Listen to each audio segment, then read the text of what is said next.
درباره همه زکات میخواستم بپرسم. زکات راست دیگه کمتر تجارت کردیم پولمون در بار مونه.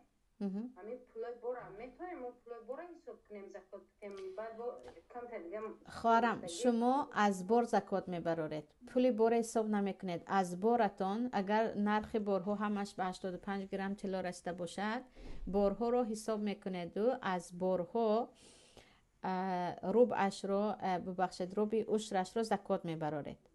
چه خیلی که مثلا از طلا زکات میبرید یا از پول مثلا از $1000 مثلا گفتیم $25 میبرید، عینا همین گونه از خودی بار زکات میبرید، از پولش نه، برای اینکه شاید اون رو فروخته نتوانید و به شما ضرر رسد. پولی بودگیتون به 85 گرم طلا برابر شده باشد، از پول جدایی از بار جدایی زکات میبرید.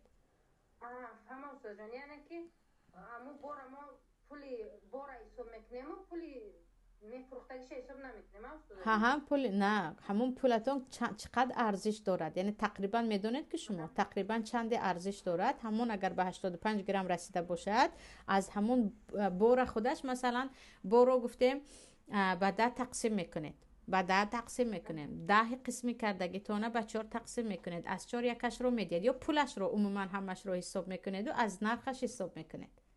از نرخش مثلا شاید شما یک چند تا کرته دهید یا شاید شما چند تا مثلا چیزی دیگر دهید. دوزا جان این قسم دیگر یا ماشین خریدگی در دست جورش دادگی قرض دادگی شوهرم وای سمال دادگی نیست دمو ایو میتونیم که ما اگر دانید که کی پرسید وای سما آورده میتید از وی هم زکات میدید، اما گفتید که وای آدم شاید ندهد اینقدر باور نداریم تو آورده دادنش زکات نمیدهید. یعنی پول هایی که شما به قرض دادید اگر یقین دانید که اون نفر کی گفتید پول رو به دستتون صحیح و سالم آورده میدهد زکات دارد، اما شبهه دارید که شاید ندهد، در این وقت تو به دستتون نگرفتید زکات نمیدید، اما به دستتون گرفتید 2 سال نداده باشید 2 سال زکاتش رو میدهید. استاد جان وای کس باید که هر ماه که نه یک میمرد هر ماه 100,000 بیاره پولا. در این وقت هر چیزی که در دستتون است از اون بدهید، بقیه‌اش که باوری نیست.